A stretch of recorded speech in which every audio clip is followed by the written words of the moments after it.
A perfect marriage, a multi-million-dollar home, a baby on the way after years of heart-breaking struggle. Sarah Johnson had everything she'd ever dreamed of. The baby shower was the pinnacle of her joy, a room filled with pastel balloons and adoring friends. But when she held up a tiny pair of hand-knitted booties, her husband Mark leaned in close, and with a smile on his face he whispered 6 words that would detonate her entire world. He thought no one else heard. He thought he was in control.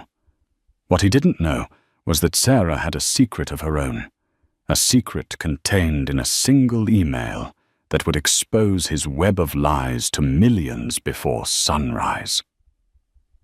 The late afternoon sun, the color of warm honey, spilled across the manicured lawns of North Scottsdale, Arizona. It was the kind of light that made everything look expensive, from the terracotta roof tiles of the sprawling Tuscan-style homes to the diamonds that glittered on the fingers of the women arriving at 1284 Desert Bloom Lane. This was the home of Mark and Sarah Johnson, and today was a day meticulously curated for joy, their baby shower. To any outside observer, Sarah Johnson was the living embodiment of a dream fulfilled. At 34, she possessed a quiet, graceful beauty, high cheekbones, warm hazel eyes, and a cascade of chestnut hair that fell in soft waves around her shoulders. But today, her most prominent feature was the perfect round swell of her belly, showcased in a flowing, cream-colored empire waist dress. After 6 years of a silent, gnawing battle with infertility, the hushed appointments, the cyclical heartbreak, the invasive procedures that felt like a violation of body and soul, Sarah was finally miraculously pregnant. Her husband Mark was the other half of the perfect picture. Handsome in that effortless old money way, with a thatch of sandy blonde hair, a charmingly crooked smile, and the easy confidence of a man who had never known failure. As a partner at a successful private equity firm, he provided a life that was not just comfortable, but opulent. The house, the cars, the European vacations, he showered her with them all. He had been her rock through their fertility struggles, holding her hand during every negative test, his voice a soothing balm of reassurance. "It'll happen for us, Sarah Bear," he'd murmur into her hair. "I know it will." And it had. This pregnancy felt like the final triumphant piece of their puzzle. The baby, a girl they planned to name Isabella, was more than just a child. She was a testament to their love and perseverance. The baby shower was a reflection of Mark's grand gesture style of affection. No detail had been overlooked. A string quartet played softly on the flagstone patio. A caterer, poached from a Michelin-starred restaurant, served delicate hors d'oeuvres. A floral archway of white roses and baby's breath framed the entrance, and inside the great room was a sea of blush pink, gold, and cream. A mountain of perfectly wrapped gifts sat beside a custom-built rocking chair, a single enormous teddy bear nestled in its seat. Sarah moved through the crowd of 50 women, a practiced smile gracing her lips. She accepted congratulations, touched outstretched hands, and answered the same questions on repeat. "Yes, I'm feeling wonderful. Just a few more weeks. No, the nursery is all done. Mark finished it last weekend." Each sentence felt true and false at the same time. She was grateful, overwhelmingly so. But beneath the placid surface of her joy, a strange and unwelcome current of anxiety had been pulling at her for months. It was a formless, nameless dread. She couldn't articulate a feeling she dismissed as standard third trimester jitters. But it was more than that. It was a collection of small, dissonant moments that didn't quite harmonize with the perfect symphony of her life. There was the way Mark's phone, once casually left on the kitchen counter, was now perpetually glued to his hand, its screen angled away from her. There were the late nights at the office that seemed to coincide with a new, faintly floral scent on his suit jackets. There were the hushed, clipped phone calls he'd take in his study. The door firmly closed his voice, low and urgent. When she'd ask, he'd just smile, that disarming smile. "Just a sensitive deal, honey. You know how it is. NDAs and all that." Her sister Jessica saw it too. Jessica was 2 years younger, a paralegal with a razor-sharp mind and a protective instinct that was downright feral when it came to Sarah. She was the pragmatist to Sarah's dreamer. "I don't know, sir," Jessica had said, over coffee the week before, her brow furrowed. "He just seems slick. Too slick. It's like he's playing a part. The perfect husband, the doting father-to-be." "Jess, please." Sarah had sighed, placing a hand on her belly. "He's just excited. He's been amazing. He designed the entire nursery himself." "He paid a designer, Sarah." Jessica had countered her tone, gentle but firm. "There's a difference." Even Sarah's best friend Emily, a bubbly and optimistic kindergarten teacher, had dropped a strange comment. "It's so sweet how Mark is with you," she'd said.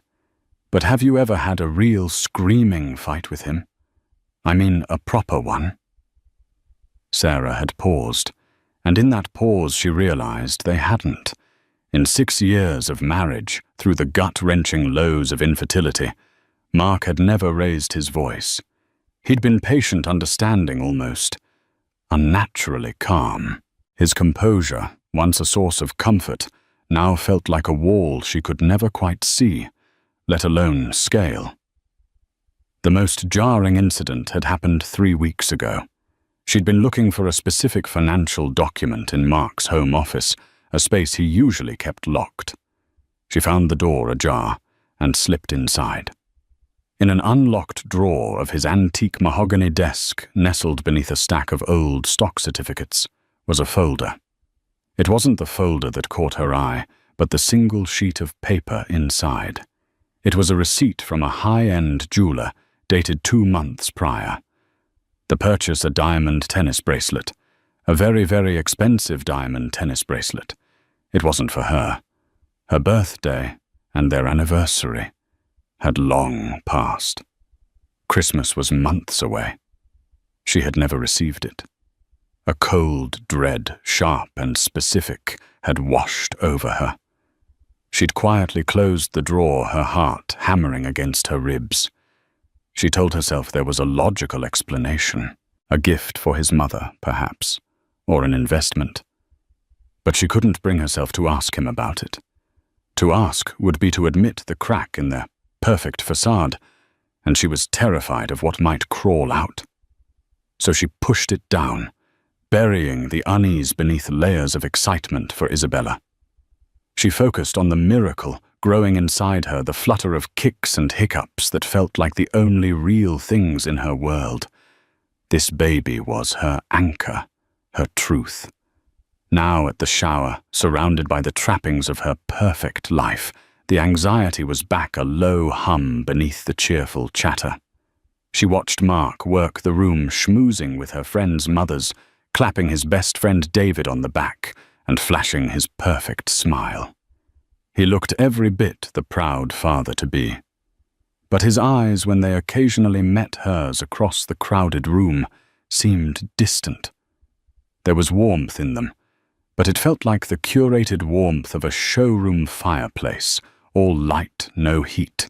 Mark's mother, Eleanor, a woman who seemed to be sculpted from ice and disapproval, glided over to Sarah. Her silver hair was coiffed into a helmet of perfection, and her eyes, a pale, chilly blue, scanned Sarah from head to toe. "Sarah, dear," she began, her voice crisp. "You look substantial. You must be careful not to overdo it." The baby needs nutrients, not excess. "Hello, Eleanor." "I'm feeling fine, thank you," Sarah replied, her smile tightening. "I do hope you're planning on breastfeeding. The Johnson men have always been robust, and it starts with the right foundation. Formula is just a shortcut for the uncommitted." Every word was a perfectly polished dart. For years, Sarah had endured Eleanor's passive-aggressive critiques, her thinly veiled disappointment that her son had married a woman from a middle-class background, a woman who had until now failed in her primary duty of providing an heir. "We'll do what's best for the baby," Sarah said, her voice betraying a slight tremor. Eleanor gave a tight, condescending smile and drifted away, leaving a chill in her wake. Sarah took a deep breath, her hand instinctively going to her belly. "It's okay, Isabella," she thought. "Just a little while longer." Soon it was time for the main event, the opening of the gifts. The guests gathered in a semicircle around Sarah's designated throne, the plush rocking chair.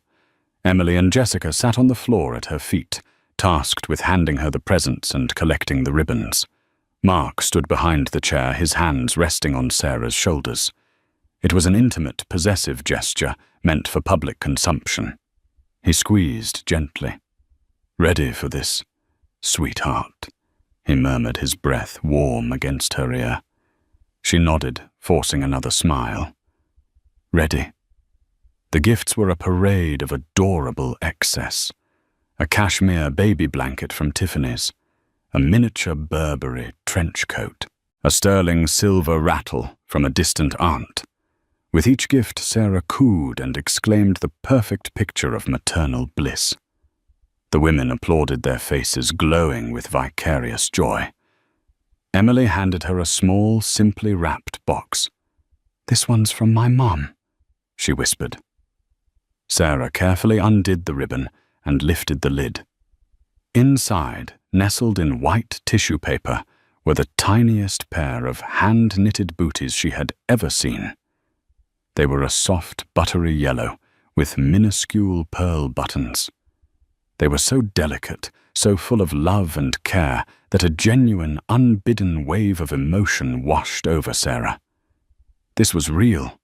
This felt real.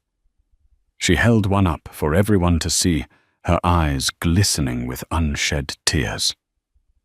"Oh, they're perfect," she whispered, her voice thick. A collective awe rippled through the room.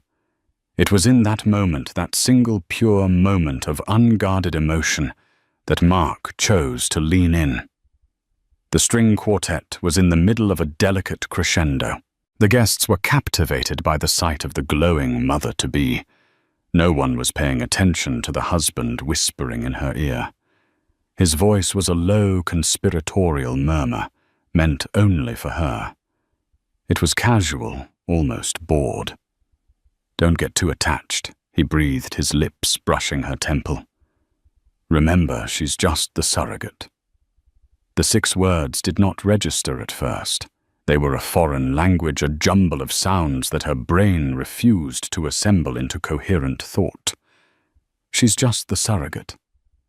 The phrase hung in the air between them, invisible and yet more solid than the chair she was sitting on. Surrogate. The word was a bomb, but a silent one. The world around her didn't explode. The string quartet continued its jaunty tune.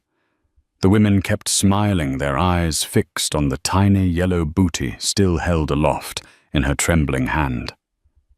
The afternoon sun still streamed through the floor-to-ceiling windows, illuminating dust motes dancing in the air. Nothing had changed, and yet everything had been irrevocably destroyed. A high-pitched ringing started in Sarah's ears, drowning out the music. The vibrant colors of the room, the blush pink, the shimmering gold, bled together into a nauseating muted gray. The smiling faces of her friends and family distorted their features, melting like wax figures left too close to a flame. She felt Mark's hands, which had been a symbol of support just seconds before, as two burning brands on her shoulders. His touch was suddenly vile, a proprietary claim on a vessel not a wife. Her breath hitched. The air in her lungs turned to glass shards. She couldn't inhale, couldn't exhale. The tiny, perfect booty slipped from her fingers and fell to the plush rug unnoticed by anyone but her. She swiveled her head slowly, a fraction of an inch at a time, to look up at her husband. Mark was still smiling, a placid, handsome mask that betrayed nothing. He was looking out at the guests, nodding as if in appreciation of their adoration. He had said it so casually, so dismissively, as if commenting on the weather. As if he were reminding her of a mundane, agreed-upon fact. She's just the surrogate. The implication was a physical blow. This baby, her Isabella, the child she felt kicking and turning inside her, the culmination of years of pain and hope, was not hers. Her body was just a container, an incubator for hire. And he knew. He had always known. The infertility, the struggle, their shared journey. All of it had been a lie, a performance. A single hot tear escaped her right eye and traced a path through her carefully applied makeup. It felt like acid on her skin. Mark, sensing the sudden rigidity in her shoulders, glanced down. His smile faltered for a microsecond as he saw her face, the drained color, the wide, unblinking horror in her eyes. He gave her shoulder a little shake, a silent, urgent command to pull herself together. But it was too late. Jessica, ever watchful, had seen the exchange. She hadn't heard the words, but she saw the whisper, and she saw the light go out in her sister's eyes. "Sir," Jessica's voice cut through the fog. "Sarah, are you okay?" The room's cheerful chatter faltered. A few heads turned. The spell was broken. Sarah wasn't the glowing mother-to-be anymore. She was a statue, carved from ice, her face a kabuki mask of shock. "Sarah, honey, what's wrong?" Emily asked, her brow crinkling with concern as she reached out to touch her friend's knee. Sarah flinched away from the touch as if she'd been burned. She couldn't speak. Her throat was closed tight, strangled by a truth so monstrous it had no words. She stared straight ahead, her eyes fixed on the giant mocking teddy bear in the corner. Its button eyes seemed to stare back with a vacant, idiotic pity. Mark recovered quickly, his corporate training in crisis management kicking in. He forced a hearty laugh, the sound of it grotesquely loud in the suddenly quiet room. "Oh, sweetheart," he said, his voice booming with false bonhomie. He squeezed her shoulders again, harder this time. "She's just overwhelmed. All this love, it's a lot to take in, isn't it? My emotional little Sarah bear." He was gaslighting her, in real time, in front of 50 witnesses. He was painting her as hysterical, fragile, and overwrought, a narrative he had probably been carefully crafting for years. But the words had unlocked something in Sarah. The formless dread she'd been feeling for months now had a name and a face. It was the face of her husband, the receipt for the diamond bracelet, the hushed phone calls, the unnatural calm. It wasn't anxiety. It was instinct. A primal, cellular knowledge that she was in danger. She found her voice. It came out as a choked, ragged whisper. "What did you say?" she asked, not looking at him but at the empty space in front of her. "What, honey?" Mark's tone was all loving concern. "I said you're overwhelmed with love. We all are." "No," she said, her voice gaining a sliver of strength. She finally turned her head, craning her neck to look up at him. The mask of the perfect husband was still there, but she could see the frantic panic in his eyes, the desperate plea for her to play along. "That's not what you said." The guests were murmuring now, exchanging confused, worried glances. The string quartet had trailed off into an awkward silence. The caterers froze in the doorway, their silver trays held aloft. The party had ground to a halt. "Sarah, you're making a scene." Mark hissed his lips, barely moving. His smile now a rigid, terrifying grimace. His mother Eleanor began to move toward them, her face a thundercloud of indignation. "What is the meaning of this, Sarah? If you're not feeling well, perhaps you should go lie down. You're upsetting the guests." Eleanor's voice, so full of condescension, was the final spark. It ignited the fury that had been smoldering beneath Sarah's shock. This was it. This was the game. They would all dismiss her, pathologize her, and lock her away with her female emotions, while the devastating truth remained his secret. Slowly, deliberately, Sarah pushed his hands off her shoulders. The simple act of defiance felt monumental. She used the arms of the rocking chair to push herself to her feet. The room went dead silent. Every eye was on her. She stood there for a moment, swaying slightly, her hand protectively on her stomach. She looked from Mark's panicked face to Eleanor's furious one, then out at the sea of bewildered guests. These people had come to celebrate her baby. "Her baby," he said. Sarah announced, her voice trembling, but carrying across the cavernous room with shocking clarity that I shouldn't get too attached. A collective gasp went through the room. She locked eyes with Mark. The handsome mask was gone. All that remained was raw, cornered fear. "He whispered to me," she continued, her voice rising with each word, fueled by a righteous white-hot rage, "that this baby, my baby, isn't mine. He told me she's just the surrogate." The silence that followed was absolute, profound, and terrifying. It was the silence of a universe collapsing. The 50 women stood frozen, their mouths agape. Eleanor Johnson looked as though she had been slapped. Jessica was already on her feet, her face a mask of pure murderous fury, taking a protective step toward her sister. Mark opened his mouth, then closed it. He looked like a fish gasping for air. "Sarah, that's a joke. A terrible, horrible joke, a misunderstanding. Was the diamond bracelet for the surrogate a joke too?" Sarah shot back, the words tumbling out before she could stop them. Mark went pale. He had no idea she knew. The party was over. The flawless facade had not just cracked. It had been dynamited.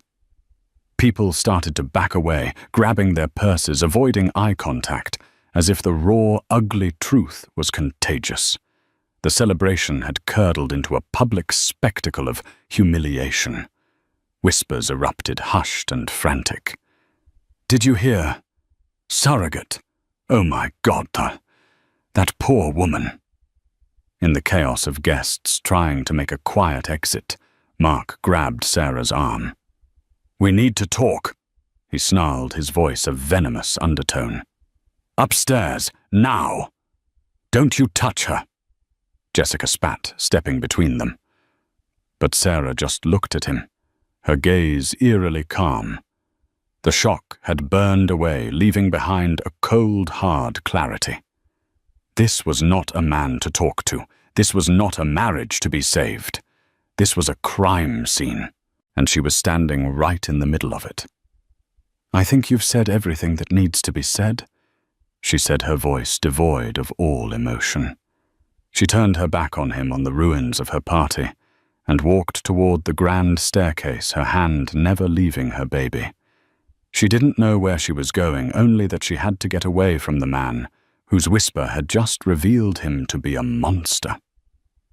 The night was just beginning, and she had one last secret to reveal.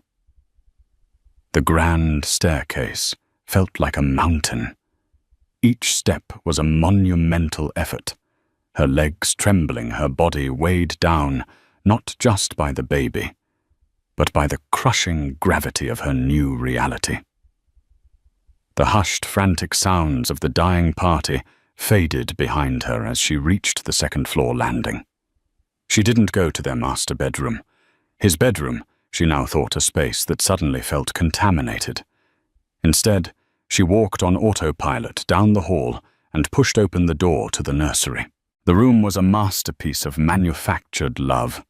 The walls were painted a soft, dreamy lavender. A white crib with pristine linens stood against one wall. A mobile of fluffy, smiling clouds hung above it. The shelves were lined with classic children's books, their spines unbroken. Mark had presented the finished room to her a week ago, with a flourish, and she had cried with happiness. Now the sight of it was a visceral torment. Every perfect detail was a brushstroke in an elaborate, cruel lie. She sank into the plush glider in the corner, the one she had imagined spending countless nights in nursing her daughter. The silence of the room was absolute, a stark contrast to the chaos downstairs and the raging storm inside her head. Surrogate. The word echoed in the stillness. It meant another woman's egg. It meant her entire journey, the shots, the hormones, the hope was a sham. She hadn't been a partner in creation. She had been a vessel for rent, and she hadn't even known she was for hire. Her phone buzzed in the small clutch purse she'd left on the changing table. Then again, and again. A frantic chorus of texts from Emily, from her mother, from a dozen other friends who had fled the party. Emily. Sarah, are you okay? I'm so sorry. Call me. I'll come get you. Mum, Jessica just called me. I'm on my way. Don't be alone with him. Jessica. I'm downstairs making sure he doesn't follow you. Lock your door. I'm handling this. Handling this. How could anyone handle this? This wasn't a problem to be solved. It was an apocalypse. The nursery door opened. Mark stood there, his tie loosened, his face pale and slick with sweat. He had shed the skin of the charming host, and now wore the desperate face of a man whose scheme had just spectacularly imploded. Sarah. He began, his voice low and pleading. Baby, you have to listen to me. It was a joke.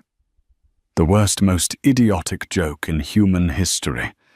I am so sorry. Sarah stared at him, her expression utterly blank. The man she thought she had married was gone. In his place was a stranger, a con artist. A joke, she repeated, her voice flat. You whispered that in my ear at our baby shower in front of all our friends, and you're calling it a joke. I was drunk, I was stupid. I don't know why I said it. He insisted, taking a step into the room. You know how my mother gets all that pressure about the baby. It came out. It meant nothing. He tried for a smile, a pathetic, wobbling thing. Look at this room, Sarah. Look at everything I've given you, given us.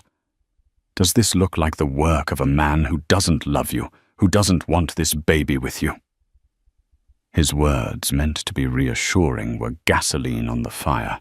He was using the very props of his deception as proof of his innocence. He thought she was that naive, that weak, that stupid. And that's when the memory, sharp and electrifying, pierced through the fog of her pain. It was a memory from a week ago, a moment of proactive suspicion she had almost managed to convince herself was paranoia. After finding the jeweler's receipt, a seed of distrust had taken root. On a whim, fueled by a late-night internet search, she had concocted a plan. She told Mark her obstetrician had recommended an advanced, non-invasive prenatal screening that required a DNA sample from both parents to check for rare genetic disorders. She bought a commercial DNA testing kit online. He'd swabbed his cheek without a second thought, too arrogant to ever suspect her. "Anything for our little Isabella," he'd said, handing the sample back to her. She had sent his sample and her own to the lab, paying for the expedited peace of mind results. The email had arrived 3 days ago. The subject line, "Your paternity test results are ready." She had been too terrified to open it. She told herself she was being crazy, that she didn't want to poison the last few weeks of her pregnancy with unfounded suspicions. So she had left it there, a digital Pandora's box, sitting unopened in her inbox. Until now. His whisper wasn't a joke. It was the truth slipping out in a moment of unguarded arrogance. And she had the proof. While Mark continued his frantic, desperate monologue about his stupid mistake, Sarah calmly reached for her purse, her movements slow and deliberate. She pulled out her phone. Her hands were shaking, but her purpose was a steel rod in her spine. "What are you doing?" he asked, his pleading tone sharpening with alarm. She ignored him. With a tap, she opened her email client. There it was. That terrifying subject line. She tapped again, her heart hammering. The login page appeared. She entered her credentials, her thumb hovering over the Enter button. Sarah put the phone down. Mark commanded, his voice changing a hard edge of menace creeping in. "This is not the time to be calling your mother or your sister. This is between us. We can fix this." "There is no us," she said, her voice a low, dangerous thing she didn't recognize as her own.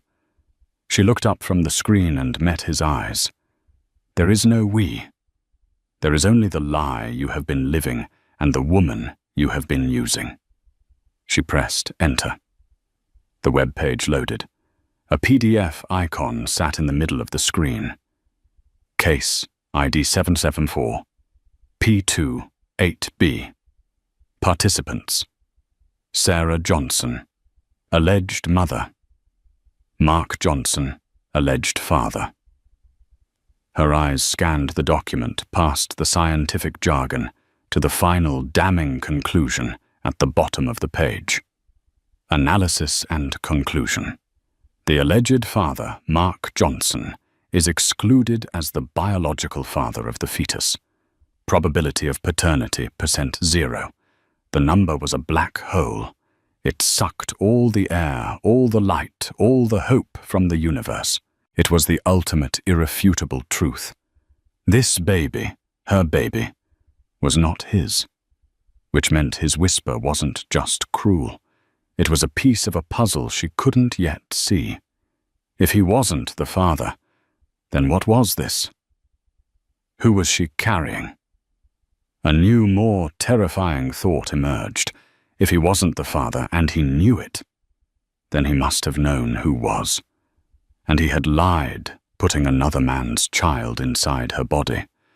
The violation was so profound, so complete, it stole her breath. Mark saw the look on her face. He saw the finality in her eyes. The game was up. He lunged for the phone. "Give me that." But Sarah was faster. She scrambled backwards out of his reach, a primal scream building in her chest.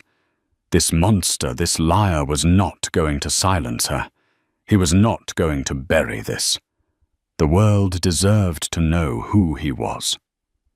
Her fingers flew across the screen, her social media muscle memory taking over. She didn't think she just acted. She opened Instagram. She had over 2,000 followers, a mix of real-life friends and acquaintances from their affluent social circle. She pressed the Go Live button. Her face, tear-streaked and pale, filled the screen. The view counter started ticking up immediately. 10, 45, 97. "Sarah, what the hell are you doing? Stop it!" Mark roared, trapped on the other side of the crib. "Hello, everyone," she said into the phone, her voice shaking but clear. The live comments started to flood in a cascade of question marks and concerned emojis. "Most of you were just at my baby shower," she continued, panning the camera around to show the perfect, beautiful, hateful nursery. "You were here to celebrate with me and my husband, Mark." She flipped the camera to face him. He froze, caught in the digital headlights, his face a mask of rage and terror. "A little while ago," she said, flipping the camera back to herself, "my husband whispered something to me. He told me not to get too attached to this baby." Her voice broke, and she took a ragged breath.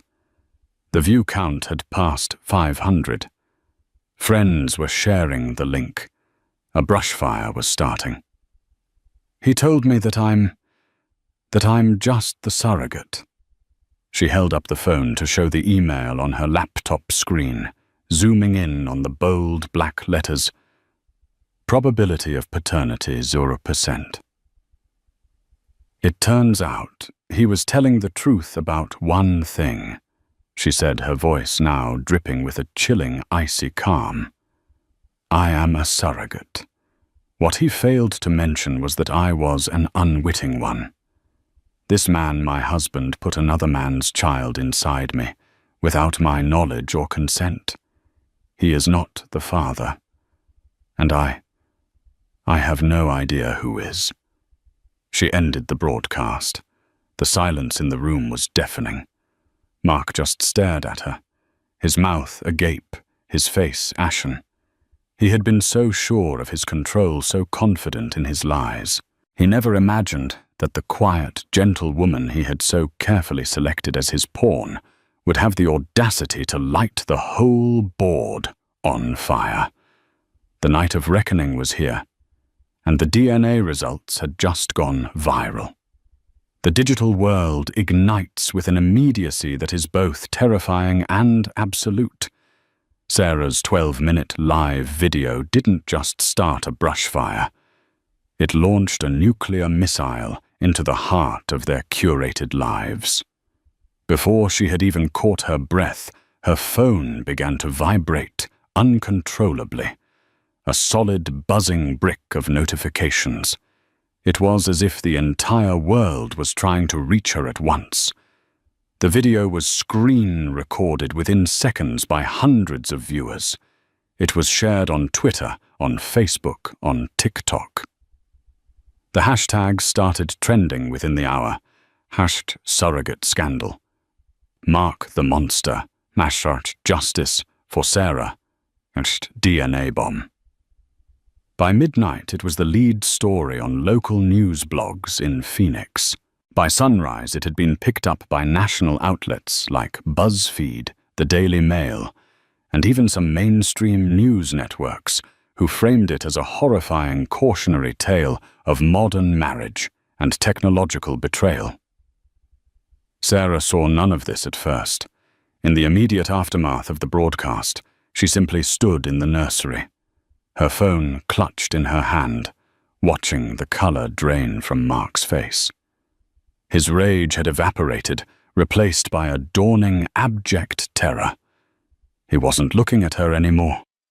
He was looking at the ghost of his future, a future that was now a smoldering crater. "You have no idea what you've done," he whispered, his voice hoarse. It wasn't a threat. It was a statement of fact. Jessica burst into the room, then her own phone in hand, her face pale. "Sir, what did you do?" "My phone is blowing up. People are... My God!" She saw Mark, and her expression hardened into pure steel. "Get out!" she snarled at him. "Get out of this house right now!" For once, Mark didn't argue. He stumbled past them like a zombie, his eyes vacant. He didn't pack a bag. He didn't grab his keys. He just walked down the stairs and out the front door into the cool desert night, a man suddenly stripped of his identity, his home, and his carefully constructed reality. The next few days were a blur of chaos contained within the four walls of the house. Sarah's mother arrived a whirlwind of comforting arms and furious tears. Jessica became her sister's Praetorian guard, fielding calls, changing Sarah's phone number, and speaking in clipped, efficient tones to the security company they hired to sit in a discreet vehicle at the end of their driveway. The media had found their address. News vans were parked down the street, and reporters with telephoto lenses were trying to get a shot of the wronged wife. The digital firestorm had real-world consequences that were swift and brutal. Mark's private equity firm, a bastion of old-school conservatism and public image, placed him on indefinite administrative leave less than 24 hours after the video went viral. They released a terse statement about taking allegations of personal misconduct seriously, a corporate maneuver designed to sever the limb before the poison spread.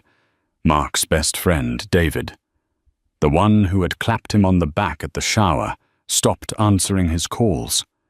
The social invitations that had once filled their calendar vanished. They were excommunicated from the world they had so desperately courted. Eleanor Johnson predictably went on the attack.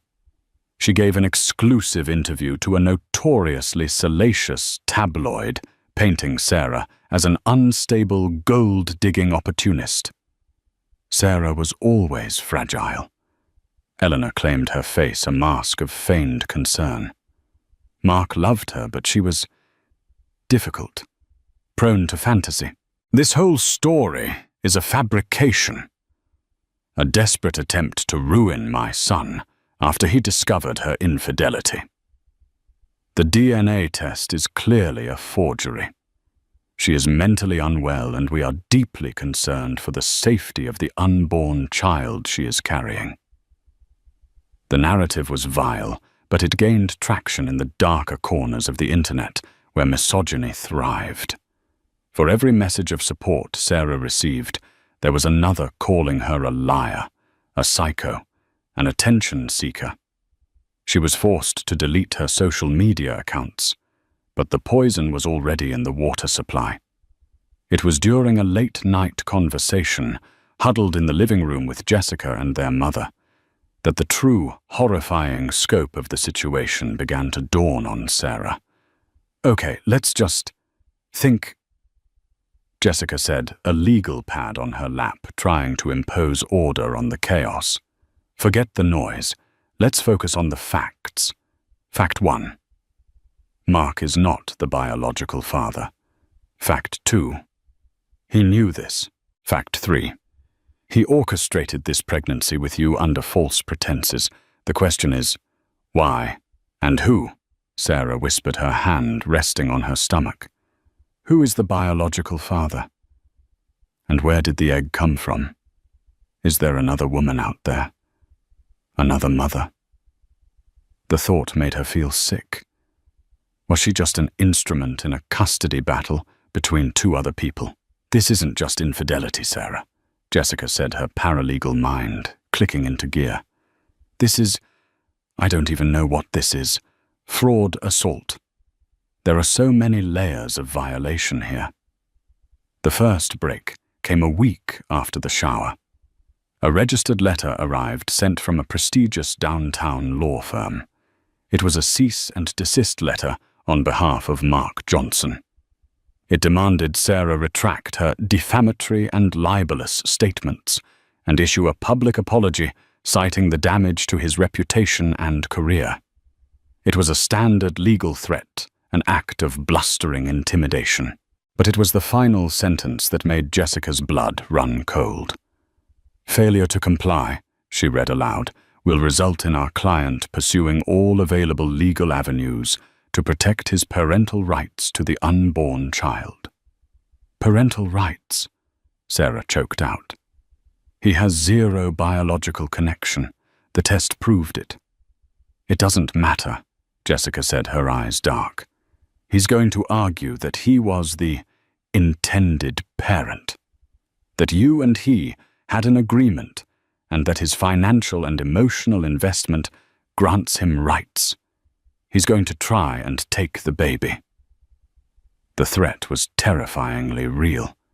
He would use his money and his power to crush her, to paint her as the unstable villain of Eleanor's narrative and position himself as the stable, wealthy father figure. This baby, this innocent life, was about to become the rope in a brutal tug-of-war. That night, unable to sleep, Sarah found herself back in Mark's home office. The space felt different now, not just forbidden, but sinister. She wasn't looking for anything in particular. She was just trying to understand the man she had lived with. She ran her hands over his expensive books, his polished desk, his leather-bound journals. She opened a drawer, then another. And then she found it. Tucked away in the very back of his bottom desk drawer, beneath a mess of old cables and defunct electronics, was a thin, leather-bound folio. It wasn't a journal. It looked like a legal document. She pulled it out. The cover was embossed in gold leaf with the words, "The Jonathan P. Johnson Family Trust." Jonathan P. Johnson was Mark's late grandfather, a ruthless real estate mogul who had built the family for fortune. Sarah had never seen this document before. Mark had always been vague about the specifics of his inheritance, simply saying it was complicated. She opened the folio. It was dense with legalese, but she scanned through it, her heart beginning to pound. She found the section on beneficiaries. It detailed the distribution of the massive estate upon the passing of Mark's father. And then she saw the clause. It was titled Article 4 Stipulations for Progeny. She read it once, then, twice the words blurring through a haze of disbelief. The clause stipulated that any grandchild, in order to inherit their full multi-million-dollar share of the trust, must be married and have produced a legitimate heir to carry on the Johnson family line. There was a deadline. The heir had to be born before the grandchild's 35th birthday. Sarah's blood went cold. She pulled out her phone and did a quick search. Mark's birthday. It was in 6 weeks. He was turning 35. The entire scheme, in all its cold, calculating horror, laid itself bare in her mind. This was never about love. It was never about having a family with her. It was about a deadline. It was about money. He couldn't produce a legitimate heir himself. Maybe he was sterile, a fact his pride would never allow him to admit. So he had outsourced it. He'd procured an anonymous egg and anonymous sperm. He'd hired a surrogate her under the guise of marriage. He would get his heir, meet the trust's deadline, and secure his fortune. What was his plan for after divorce, her most likely? Pay her off. Create a new narrative where she was the one who left, and he was the tragic single father. The whisper at the baby shower wasn't just a moment of cruelty. It was the sound of a man who thought he had won, who saw the finish line, and got sloppy underestimating the woman he had chosen for her perceived meekness. The diamond bracelet, it was probably a gift for the egg donor, or someone else involved in the conspiracy. The late nights, the secret calls, they were the logistics of his fraud. Her years of infertility hadn't been a shared tragedy. They had been her primary qualification for the role he needed her to play. A woman desperate for a child would be grateful compliant and wouldn't ask too many questions. She sank to the floor, the legal document clutched in her hand. The betrayal was so much deeper than infidelity. It was a repudiation of her entire existence. She hadn't been a wife or a partner. She had been a business transaction, a walking, talking loophole in a trust fund document. The firestorm outside was nothing compared to the inferno of rage and violation that now consumed her. He wasn't just going to lose. She was going to burn his entire world to the ground. Armed with the trust document, Sarah was no longer just a heartbroken victim. She was a woman holding a motive. The cold, hard proof of Mark's multi-million-dollar incentive transformed her case from a messy divorce into a calculated fraud. The fight was no longer just for public sympathy, but for legal justice. Her sister Jessica, after reading the damning clause, looked up with eyes blazing. "This is it, sir," she said, her voice a low, steady hum of fury. "This is the whole ball game." They hired Helen Pierce, the most formidable family law attorney in Arizona, a shark in a Chanel suit. Helen listened to Sarah's entire story without interruption, her expression unreadable. When Sarah finished placing the trust document on the polished table between them, Helen leaned forward, a dangerous glint in her eyes. "Mrs. Johnson," she said, her voice like gravel and steel, "we will not be filing for divorce. A divorce implies there was a valid marriage to begin with. We are going to have this union annulled on the grounds of profound and deliberate fraud." He didn't marry a woman. He acquired an asset to unlock a trust fund. We will sue him and his conspirators for every penny. The legal battle commenced with brutal speed. Mark's attorneys, funded by what was left of his liquid assets, came out swinging. They filed motions to have Sarah psychologically evaluated, desperately trying to sell the narrative of the unstable, vengeful wife his mother had painted. They fought to have the trust document deemed inadmissible, calling it an invasion of privacy. But Helen Pierce methodically dismantled their attacks. While the lawyers fought in court, Jessica, now working alongside Helen's team, dedicated herself to unraveling Mark's life. She spearheaded the effort to subpoena his financial records, poring over years of statements, searching for the missing pieces of the puzzle. It was there, buried in a mountain of transactions, that she found it a series of large payments to a shell corporation named DB Ventures LLC. DB. Jessica murmured, her paralegal mind instantly making the connection. David Barton, Mark's best friend and best man. The discovery was the key that unlocked the conspiracy's darkest chambers.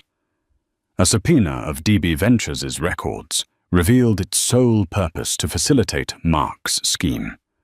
They found a predatory surrogacy contract with a young woman named Maria Costa, who had been paid a pittance to act as a gestational carrier. And they found records from a California fertility clinic that laid the final horrifying truth bare. The genetic material was from 2 anonymous donors. The sperm had been selected from a catalogue to match Mark's general characteristics. The egg was also from a stranger. There was no old college flame named Chloe. That had been another lie, a panicked invention in the initial fallout. Mark had no biological connection to this child whatsoever. He had simply commissioned a designer baby to meet a deadline, and his best friend David Barton had managed the logistics.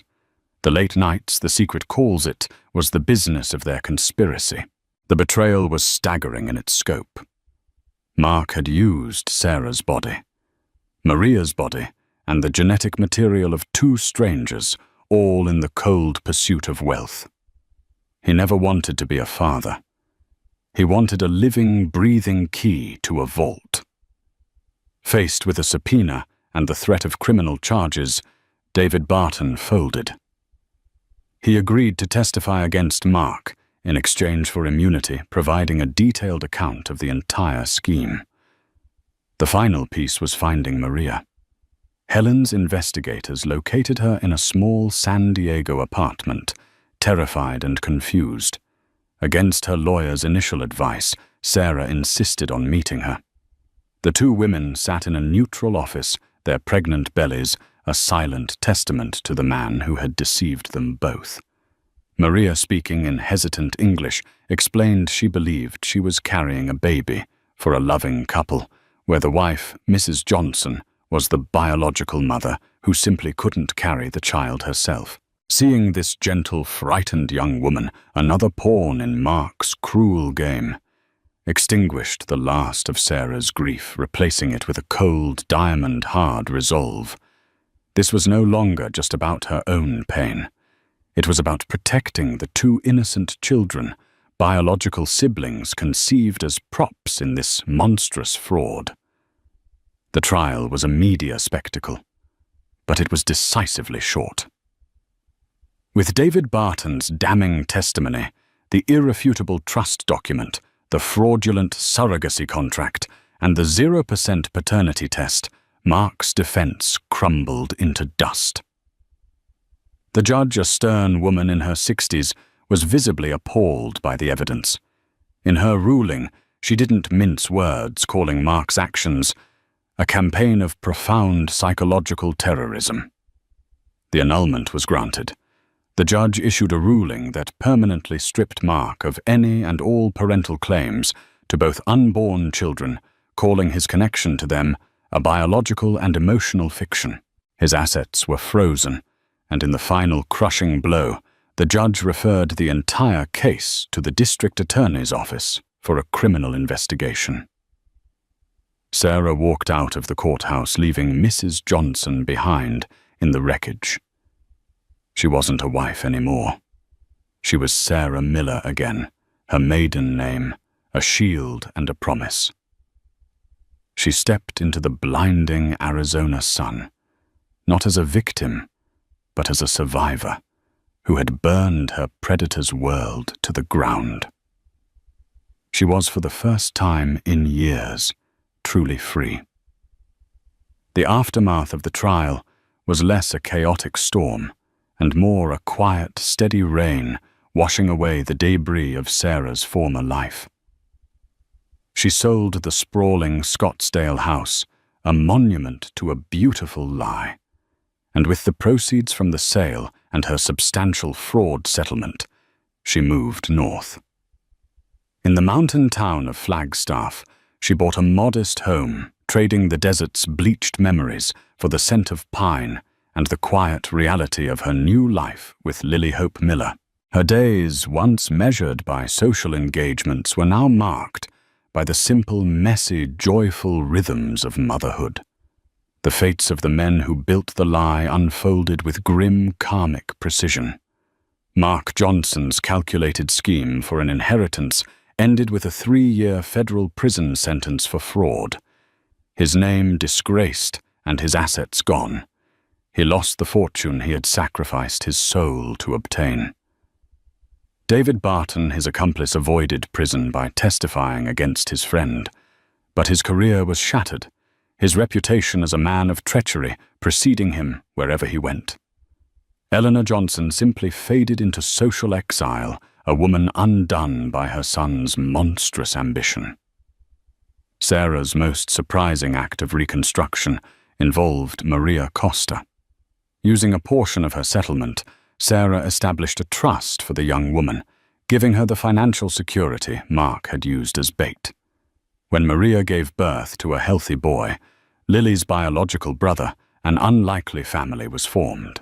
Linked by the two children and the shared trauma inflicted by the same man, Sarah and Maria forged a bond of mutual support, creating something true from the ashes of a profound deceit.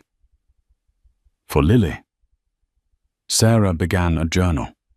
She filled its pages with the whole truth, not to dwell on the pain, but to frame the story as one of resilience. She wanted her daughter to know she was not the product of a lie, but the reason a critical truth was brought to light, that she was wanted, cherished, and born from a battle her mother had fiercely won. Years later, Sarah still received occasional emails, messages from women who saw her story and found the courage to question their own realities, to fight back against the gaslighting in their own lives. She had never intended to be a symbol for anyone. Her viral video was an act of desperation, a primal scream for justice. Yet in saving herself, she had accidentally become a beacon. The whisper at the baby shower was meant to be her end, but it was just the beginning. It had set her free to build a life that was finally beautifully her own.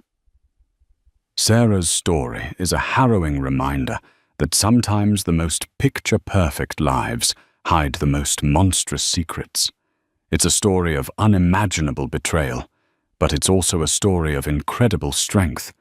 She transformed from a victim of a diabolical fraud into a warrior who fought for her child and her own truth. By refusing to be silenced, she didn't just expose a monster. She reclaimed her own life, and in a twist she never expected created a new, unconventional family built on honesty and mutual respect. Her journey from the depths of despair to becoming a symbol of resilience for others is a testament to the power of a woman who decides she will no longer be a pawn in someone else's game. What did you think of Sarah's incredible story? Could you ever forgive a betrayal this deep? Let us know your thoughts in the comments below. He was the dashing mogul every ambitious entrepreneur wanted to emulate. She was the poised, loyal wife who had stood by him from humble beginnings. No one would have guessed that behind the gated mansion's manicured lawns, betrayal festered like poison. Until one day, in a flurry of financial sabotage, he let his mistress cut off his wife's credit cards.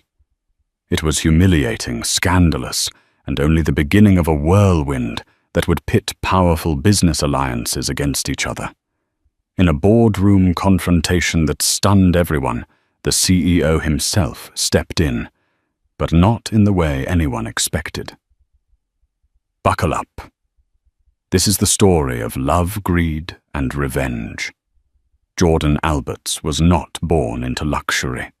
He grew up in a cramped one-bedroom apartment on the outskirts of Milwaukee, where he learned to hustle by selling candy bars door to door at the age of 10. Over the years, Jordan's unwavering determination and charm propelled him into better circles.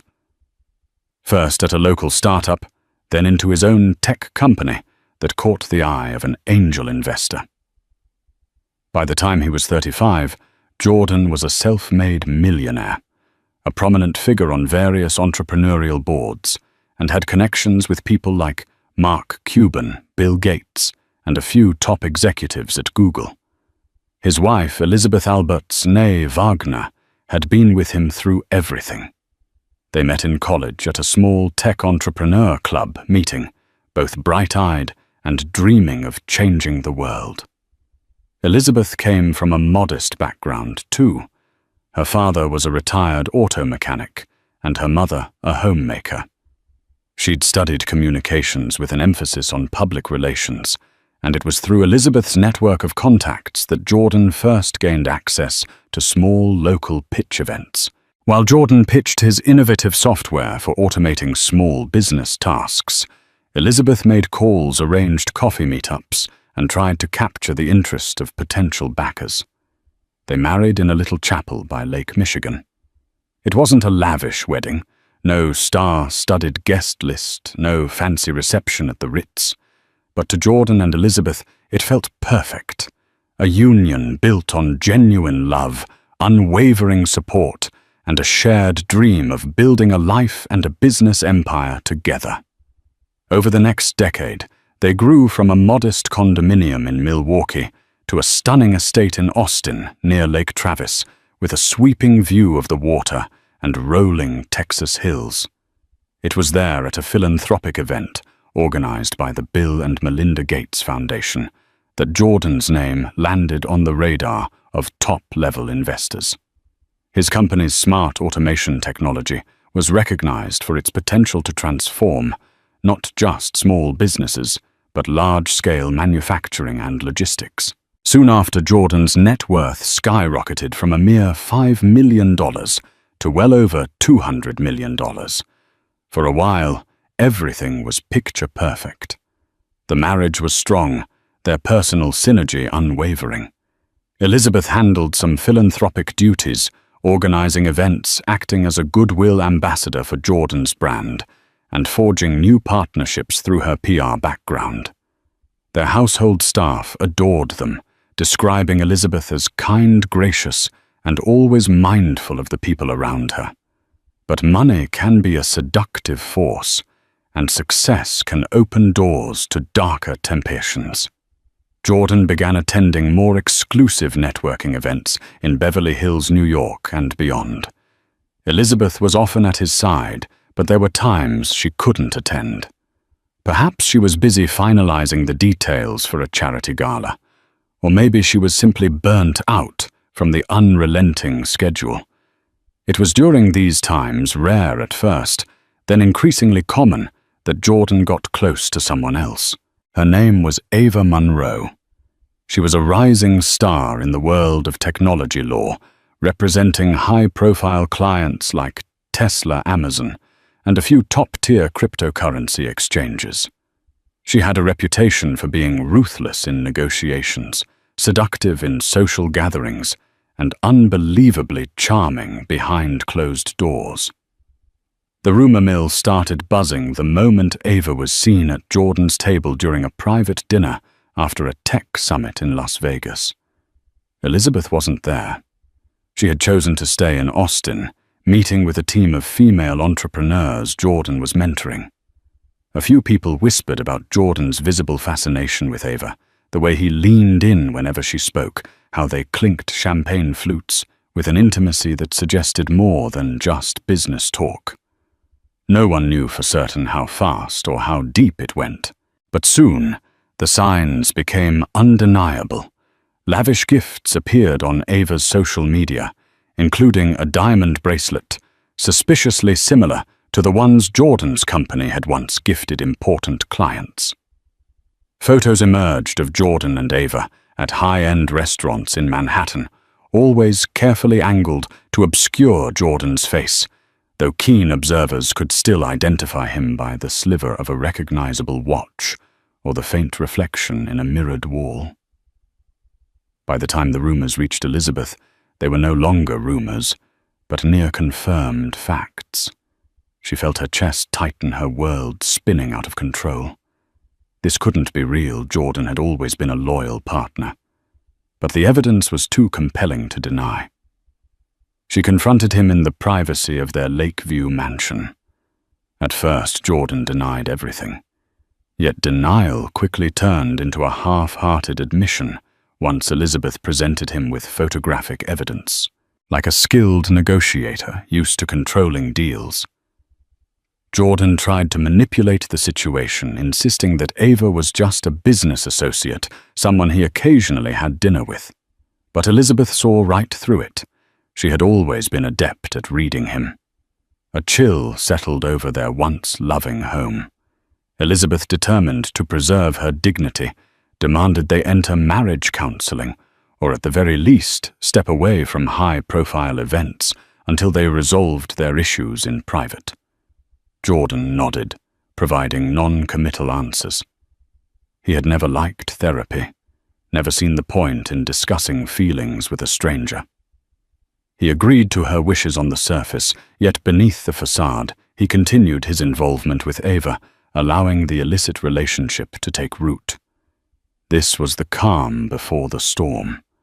For soon Elizabeth's sense of betrayal would pale in comparison to the massive financial and emotional blow about to come her way. Weeks passed. Elizabeth tried to focus on her philanthropic work and personal projects, attempting to distract herself from the growing chasm between her and Jordan. When a local charity she sponsored invited her to discuss future donations, Elizabeth discovered something shocking. Her personal credit card was declined. Embarrassment washed over her in front of the unsuspecting staff. She tried another card. Sure, it must have been a glitch, but that too was declined. The staff politely suggested she call her bank, and Elizabeth excused herself with a polite smile, her hands trembling as she left the office. Elizabeth called the bank suspecting fraud or an administrative error, but the bank's representative informed her that both cards had been cancelled the previous week. Under their joint account, They were tied to Jordan's finances, and evidently Jordan had authorized the cancellation. It felt like a punch to the gut. Why on earth would Jordan cancel her cards without her knowledge or consent? They had never had major financial disputes. Elizabeth always had access to family funds, albeit responsibly. She dialed Jordan, but the call went straight to voicemail. She sent him several frantic texts. No response. Later that evening, Jordan came home exuding an air of tired disinterest. Elizabeth confronted him the moment he walked through the door. Under the chandelier's glow, which reflected in her tear-filled eyes, Jordan brushed aside her questions with a dismissive wave. "I needed to consolidate our finances," he said, removing his blazer.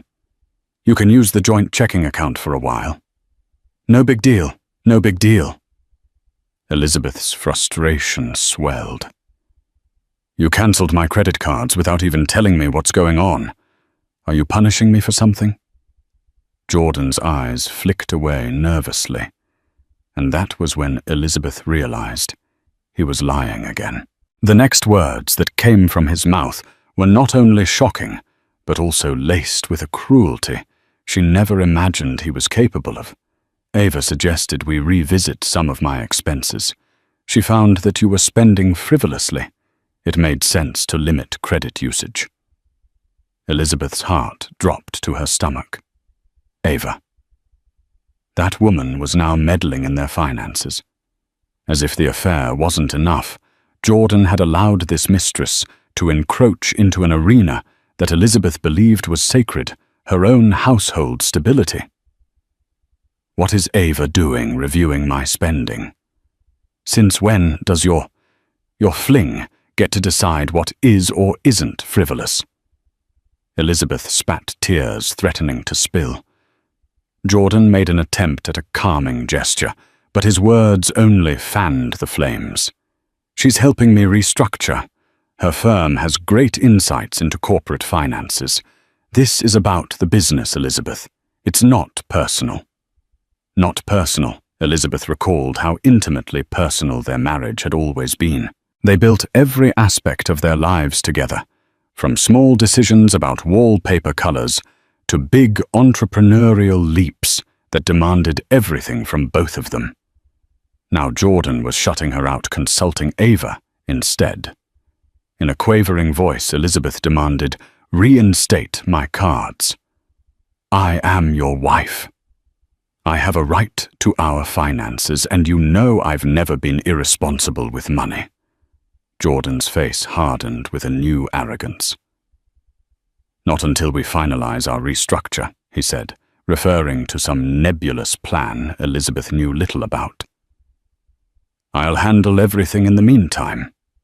That moment, that cold exchange, was a harbinger of the bigger heartbreak to come.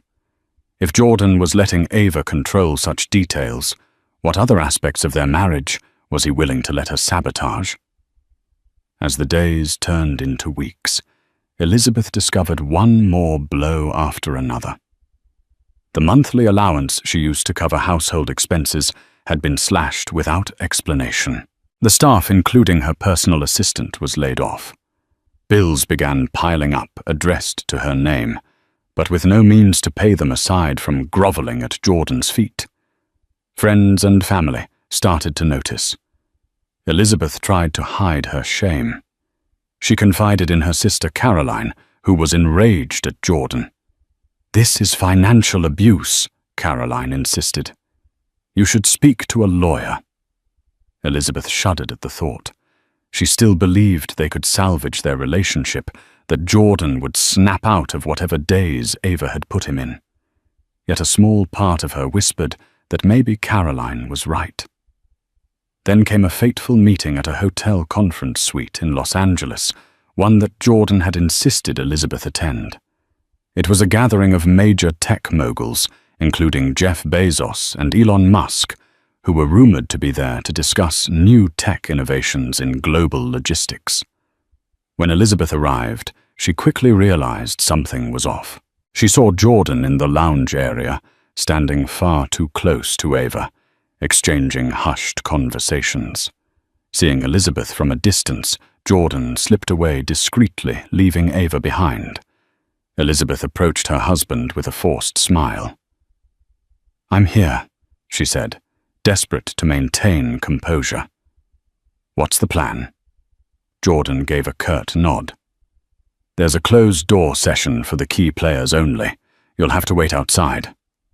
In the past, Elizabeth had always been included in these key player sessions as Jordan's partner and PR advisor. The subtle exclusion burned her pride. She swallowed her anger. "Sure, I can wait." After hours of waiting, she found Jordan and Ava laughing together near the bar. As she approached, Jordan's phone buzzed, and he stepped away. That was when Ava turned a chilling smirk on her face. "You know Jordan's a visionary," Ava said, swirling the wine in her glass.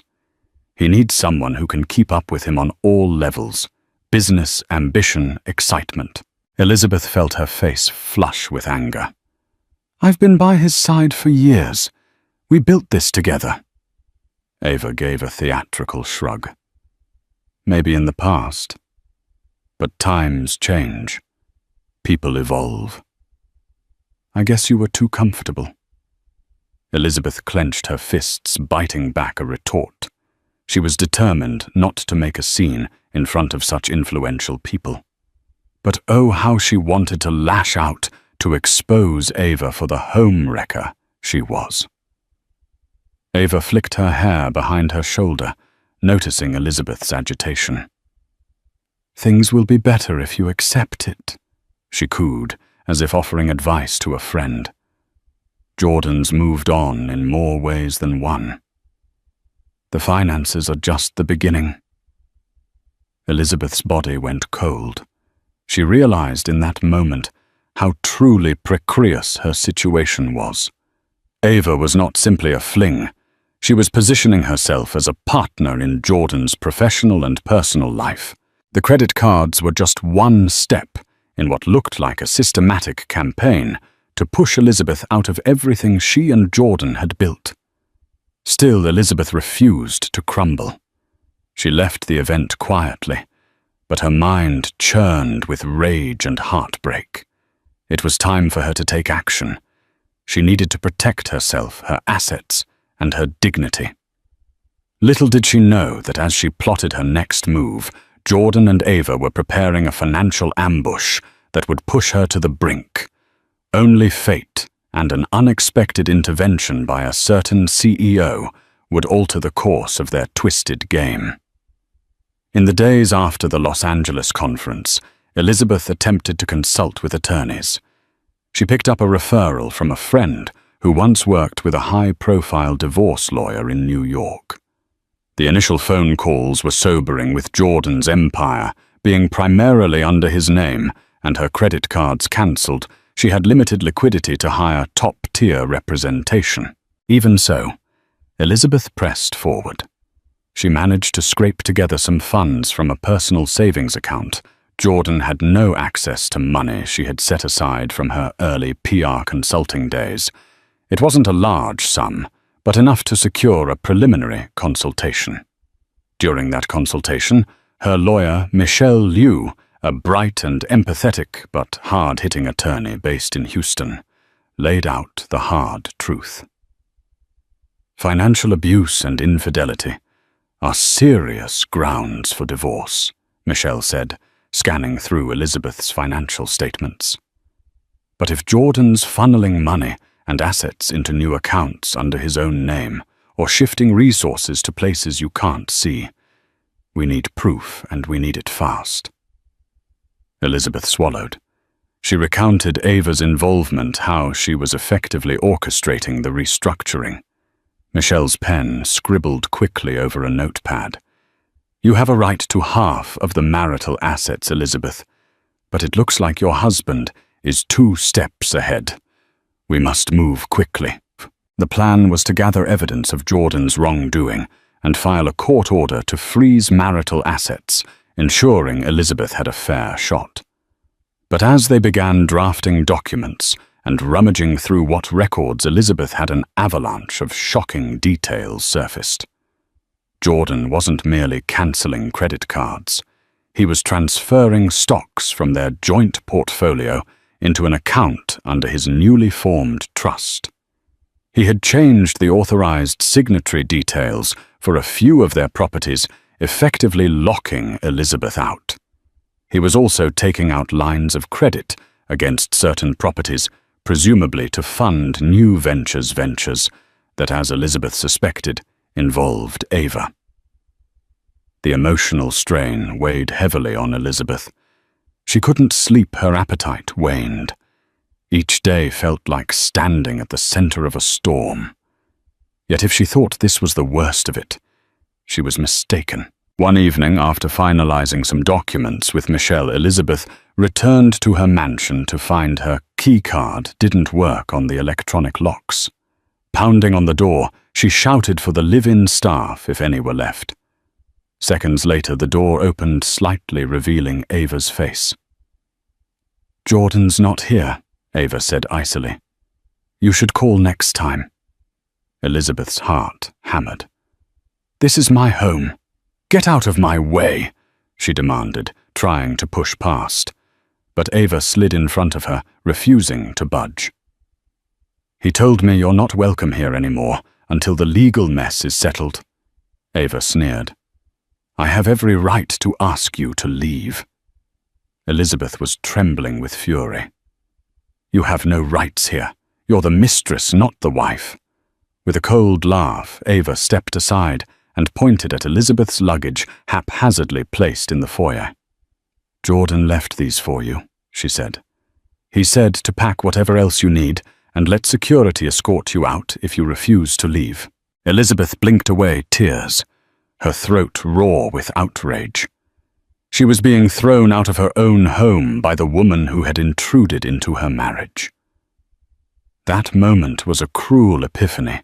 Jordan had not only cut off her finances, but now he was physically pushing her out of the place she had shared with him for years. Yet in all that darkness, a sliver of light emerged the next morning. Elizabeth received a phone call from a close mutual friend, Marcus O'Donnell, who worked with Jordan at a large tech conglomerate in Dallas. Marcus was someone Elizabeth trusted, an executive who had known Jordan since the early days.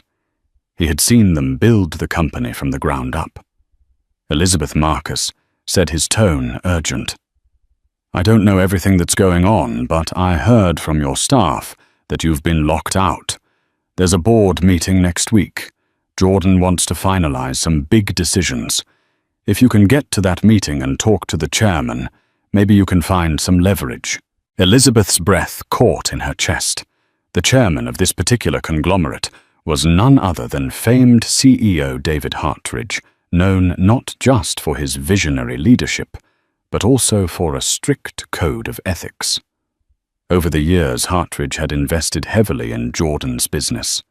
He was the reason Jordan sat on that board. "He's not the type to meddle in personal affairs," Marcus warned. "But if Jordan's pulling stunts that compromise your share in the company, Hartridge might step in. He's big on fairness and hates scandal." It was the glimmer of hope Elizabeth needed. She thanked Marcus profusely. The plan was simple: attend the board meeting, confront Jordan in front of Hartridge, and present enough evidence of Jordan's wrongdoing to ensure the board and possibly the entire conglomerate would not stand for it. She spent the week gathering documents, bank statements, and text message screenshots that implicated Jordan in unscrupulous financial moves. Michelle Liu helped compile everything into a neat folder. "You need to be prepared for Jordan to lash out," Michelle warned. "He'll try to discredit you in front of the board." Elizabeth nodded her determination, overshadowing her fear. She practiced her speech, reciting it in the mirror of her modest hotel room, where she had temporarily moved. Heart pounding, she told herself that if there was ever a time to fight, it was now. Finally, the day of the board meeting arrived. Elizabeth dressed in a sleek black pantsuit that radiated confidence. She walked into the corporate skyscraper in downtown Dallas, her chin held high despite the knot in her stomach. She spotted Jordan in the corridor, flanked by Ava and a couple of the board members. As soon as he saw Elizabeth, his expression darkened. "You're not supposed to be here," Jordan said, trying to keep his voice low. Elizabeth raised her chin. "I'm still an investor in your company. I hold shares. So yes, I'm attending the board meeting." Ava stepped in with a condescending smile. "Don't make a scene, Elizabeth. This meeting is for serious stakeholders." "I am a serious stakeholder," Elizabeth retorted, voice steady. "I'm your wife, still legally, and I'm half of this empire's foundation." Behind them, a tall figure approached, CEO David Hartridge himself, a man in his 50s with graying temples and a firm handshake. He regarded Elizabeth with polite curiosity. "Ms. Alberts, I presume?" Elizabeth nodded, handing over her invitation papers and a letter from her attorney, which stated that she possessed partial shares. Hartridge studied the documents, then gave a curt nod indicating she was allowed to attend. Jordan shot Elizabeth a glare that spoke volumes. "You have no idea what you're getting into." But Elizabeth did.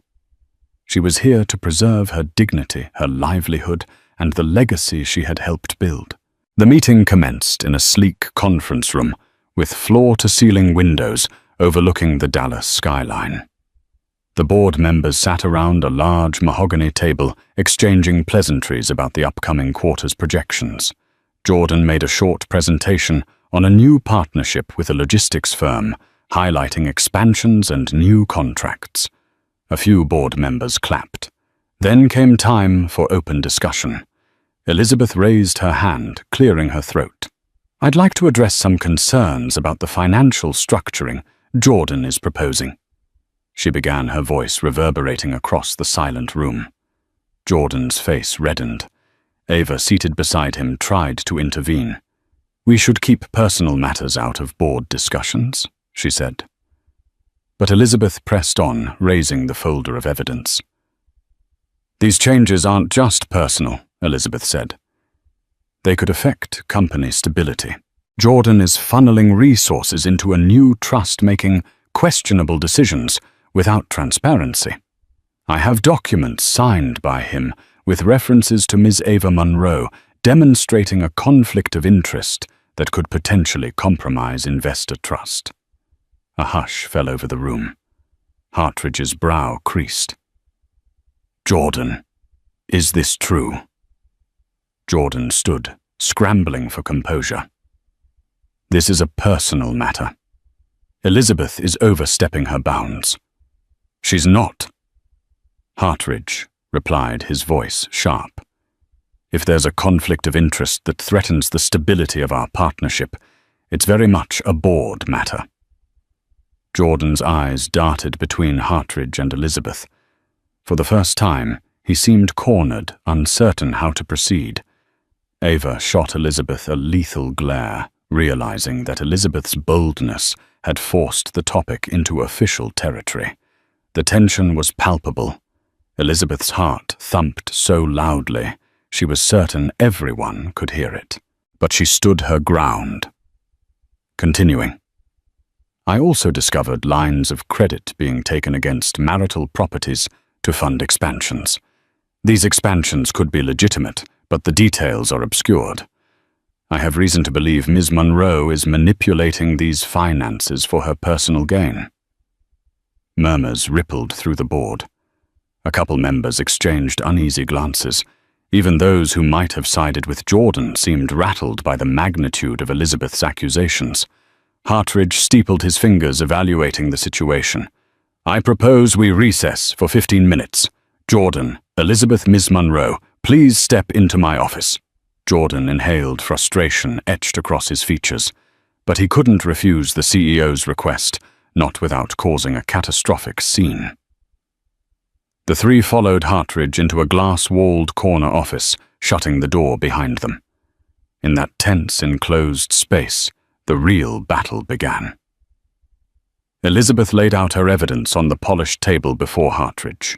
Jordan tried to dismiss it all as a personal dispute, but Hartridge was no fool. He could see the potential for scandal, especially if a partner was using company infrastructure for personal vendettas. Throughout this heated exchange, Ava attempted to deflect blame. She portrayed herself as a legal advisor, merely suggesting financial moves, disclaiming any wrongdoing. But Elizabeth's carefully compiled documents suggested otherwise. Emails, text messages, and proposed legal documents bore Ava's digital fingerprints. Hartridge's expression darkened. "Jordan, this is unacceptable. If these documents are authentic, you've put your personal entanglements ahead of corporate responsibility.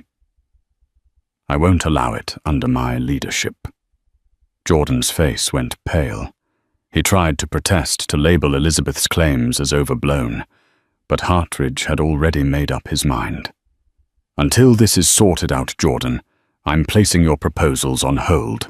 We can't move forward with any major financial changes if they're under this sort of ethical cloud."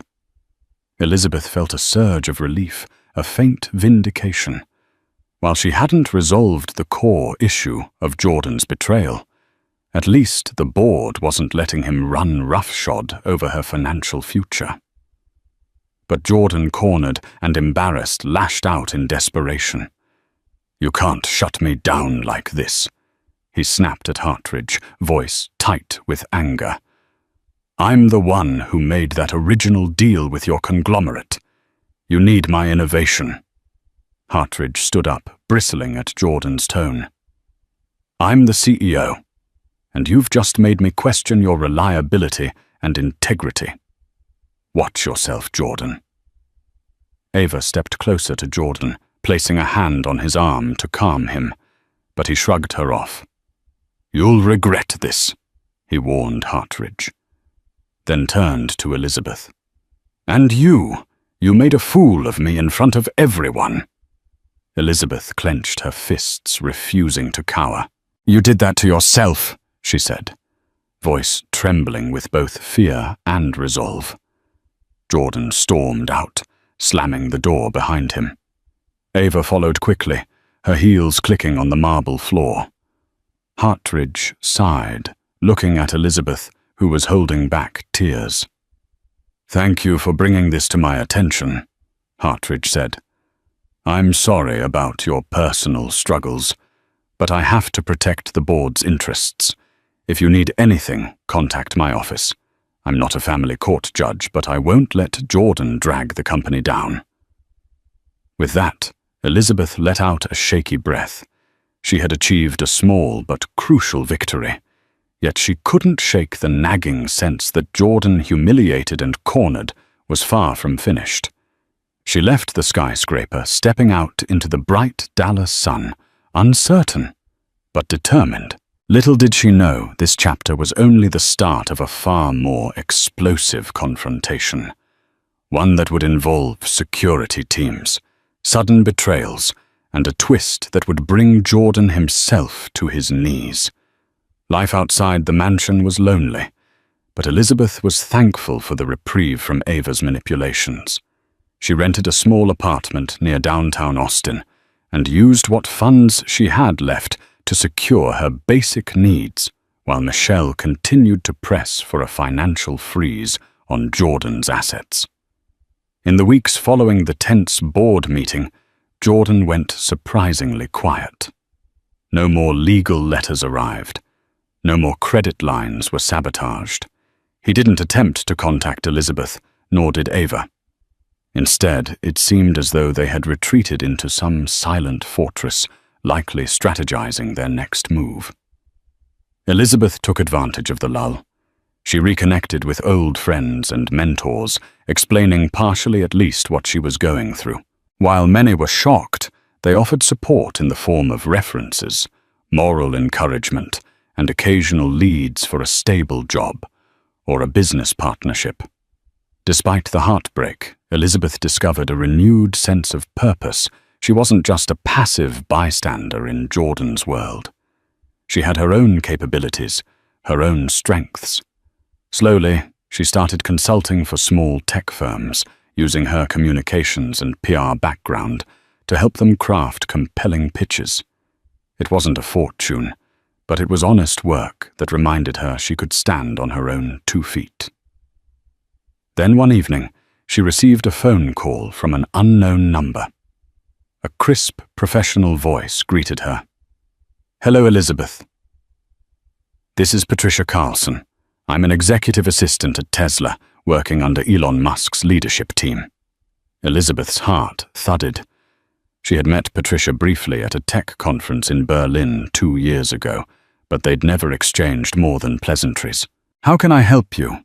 Elizabeth asked, mind racing. Patricia hesitated. "I might have information relevant to your predicament with Jordan.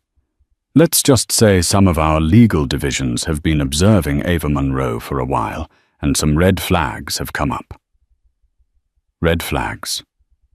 Elizabeth's curiosity flared. "You're investigating her?" A slow exhale from the other end. "Our major concern is that she's potentially engaged in insider trading, or at least something that veers close to it. She's been known to manipulate powerful men to gain inside info on deals, especially around new technologies.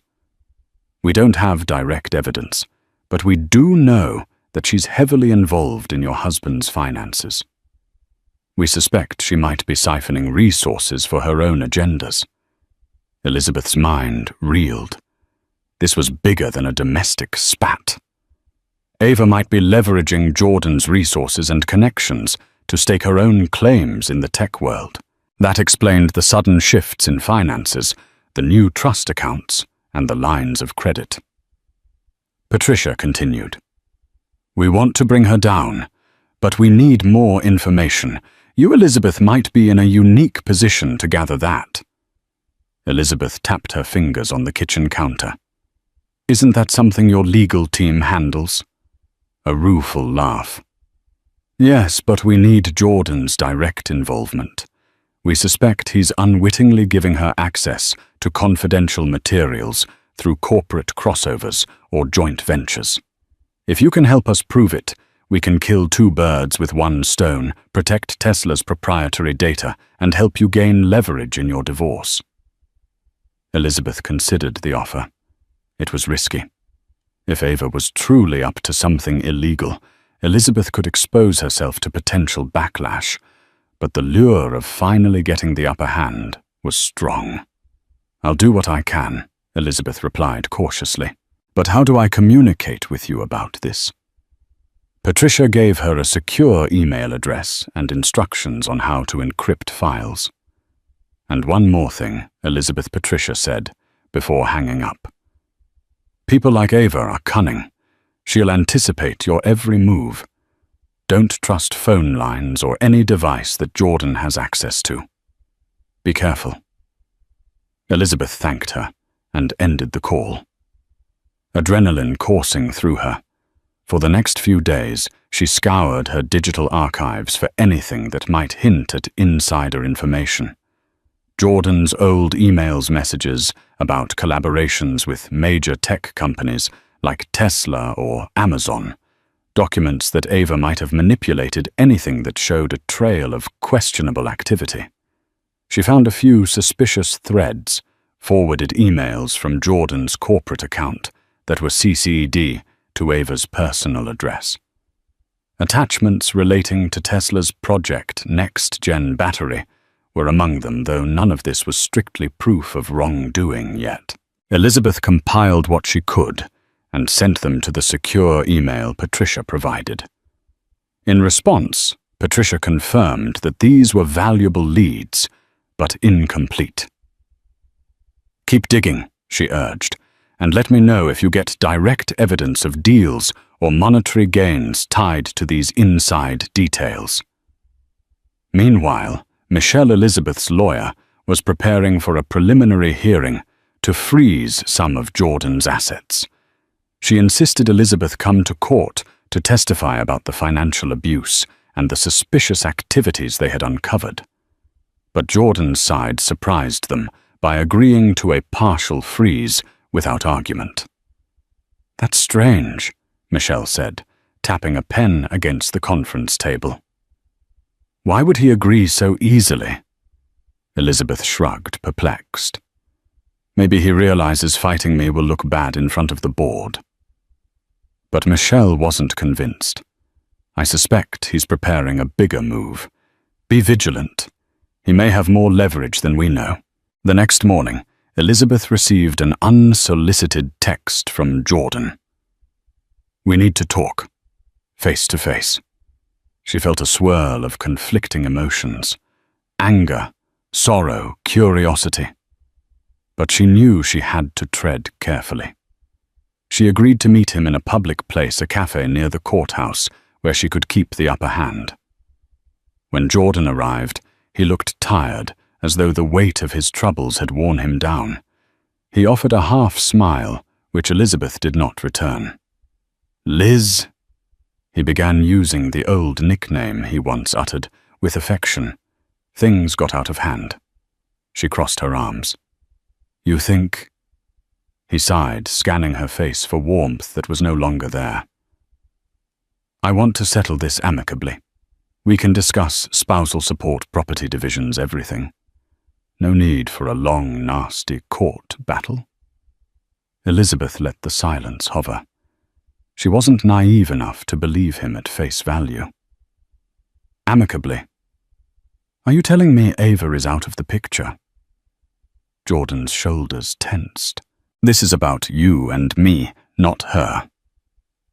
Look, maybe I got carried away with Ava's advice. She's a brilliant attorney."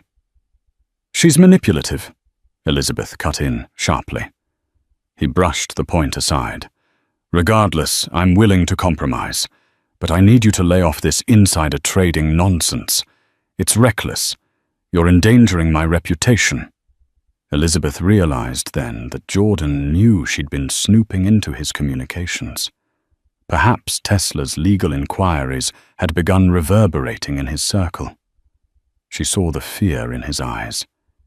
He was worried, if not about losing her, then about losing his empire. "You made me the enemy," Elizabeth replied, in a hushed, trembling tone. "When you let your mistress cut off my cards and throw me out of my home." Jordan looked away, shame flickering on his face. "I didn't handle that well. But you have to understand the pressure I'm under with these deals." She waited, letting him squirm. Then he continued. "You'll get a fair share. I promise. I just need you to stop meddling in my professional affairs, especially with Tesla or any other major collaborators. You'll ruin me if you do." A bitter laugh escaped Elizabeth. She thought of all the times she had stood beside him, protecting him, representing him before powerful players, forging alliances that were crucial to his success. Now he was pleading for her, not to ruin him. The irony nearly choked her. Before she could respond, Jordan's phone buzzed. He glanced at it and muttered a soft curse.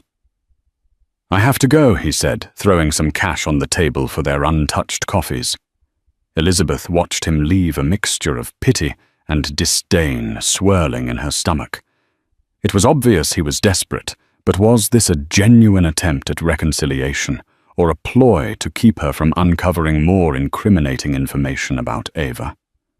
That question lingered as she returned to her apartment, drained. However, a new email from Patricia waited in her inbox. It contained an attachment, a partial timeline of suspicious trades linked to accounts rumored to be controlled by Ava Monroe. There were large bets placed on Tesla's stock ahead of public announcements. Gains in the tens of millions.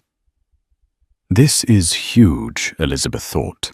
If she connected these trades to emails or calls between Jordan and Ava, It could be the smoking gun.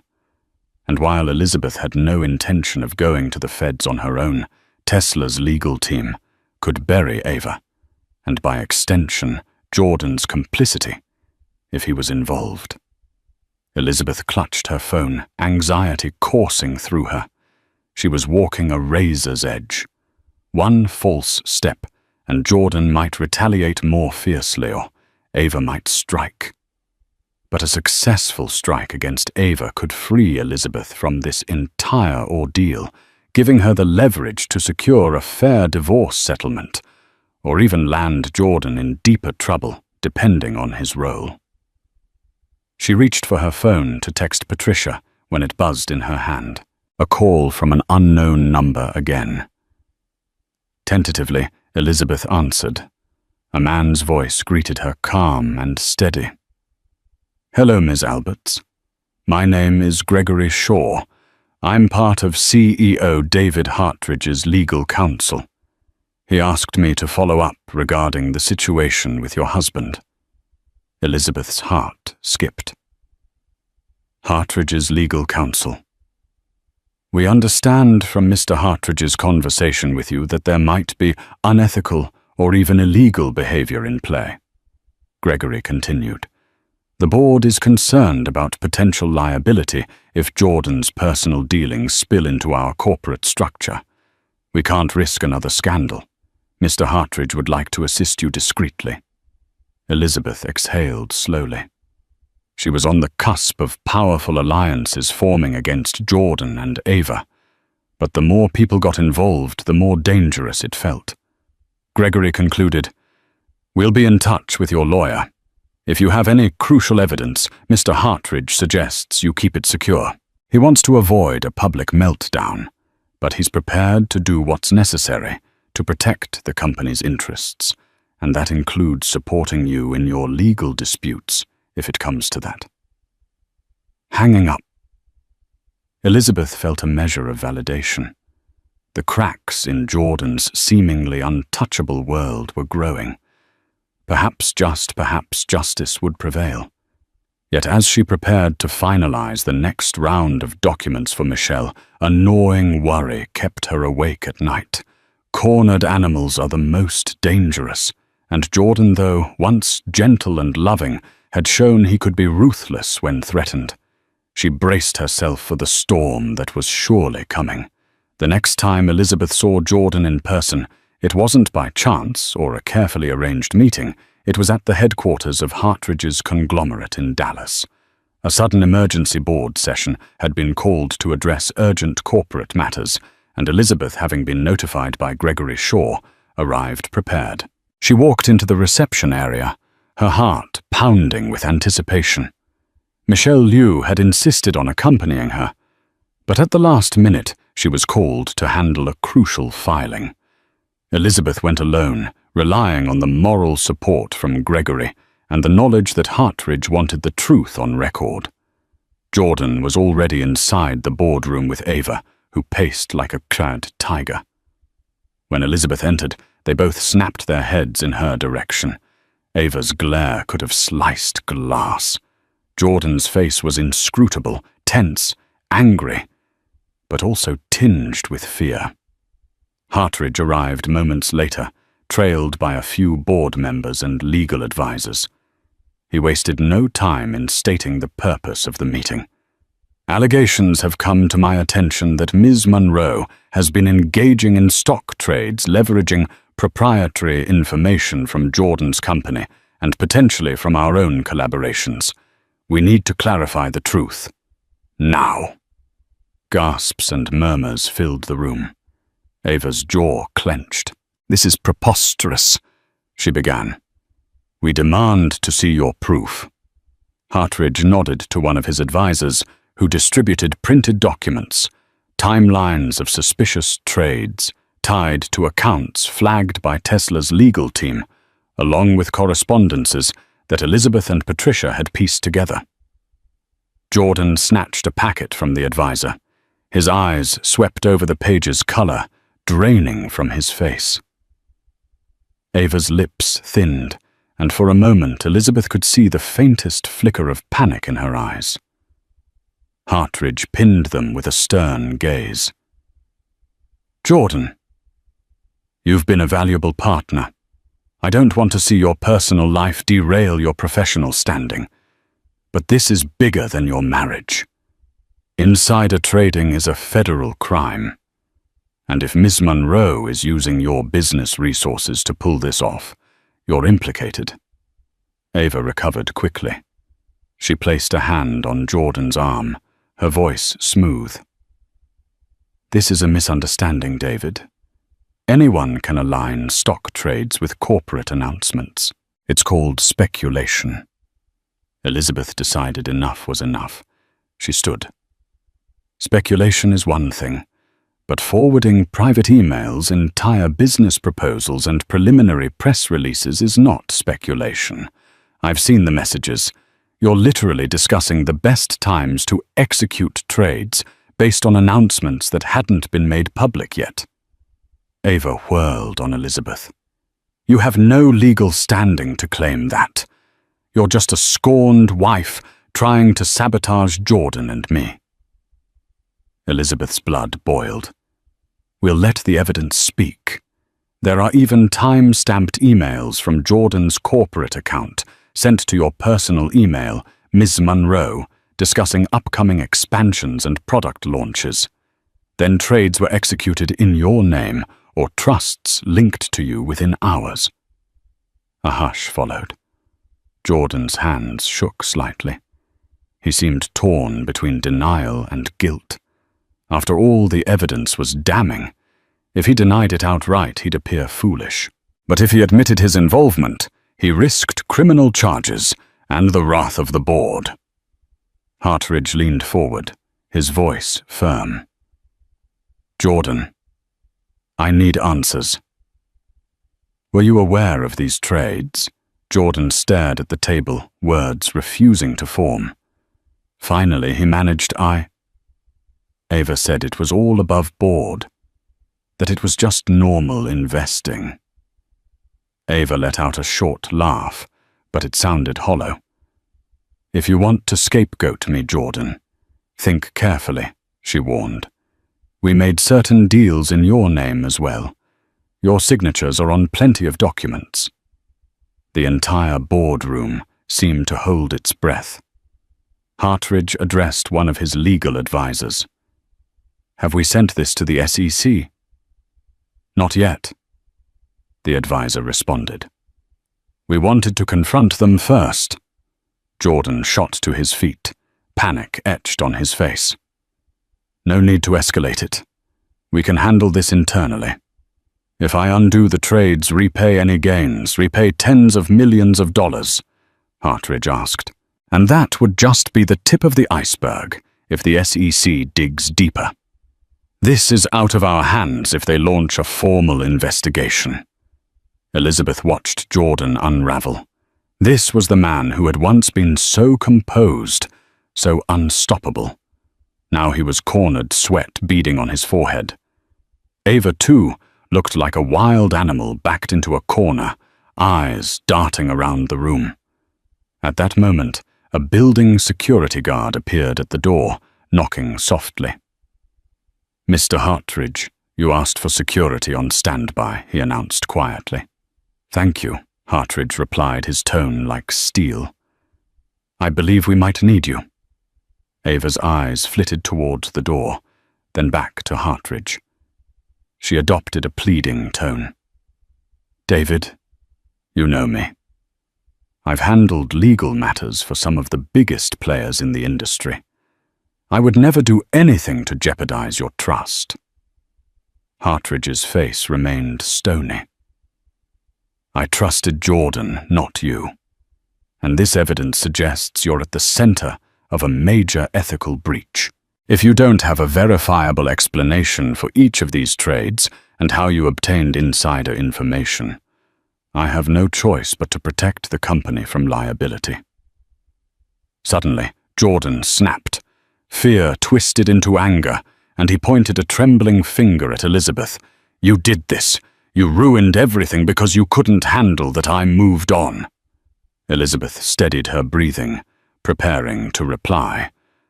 But Hartridge cut in calm yet firm. Don't blame her for your poor decisions. You let your personal affair become a corporate liability. Something in Jordan cracked. He lunged toward Elizabeth as if to grab her documents or her phone, an irrational move likely spurred by desperation. But he never made contact. In a blink, the security guard stepped forward and intercepted Jordan, gripping his arms. "Stand down, sir," the guard said, voice authoritative. Jordan struggled, but the guard was a solid wall of muscle. Ava shrieked.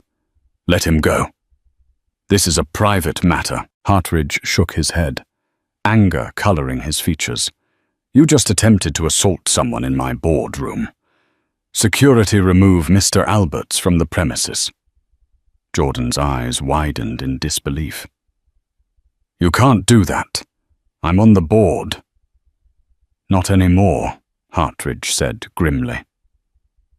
"I can and I will. You're suspended pending an internal investigation. Once that concludes, we'll determine your status.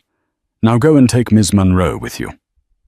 A second guard stepped in, guiding Ava toward the door as she protested threatening lawsuits and defamation claims. But her words rang hollow, overshadowed by the looming specter of an SEC investigation. Elizabeth stood off to the side, stunned by how quickly it had escalated from a tension-filled meeting to an outright meltdown. As Jordan and Ava were led out, Jordan craned his neck to shout at her, "You'll pay for this, Elizabeth. Don't think you've won."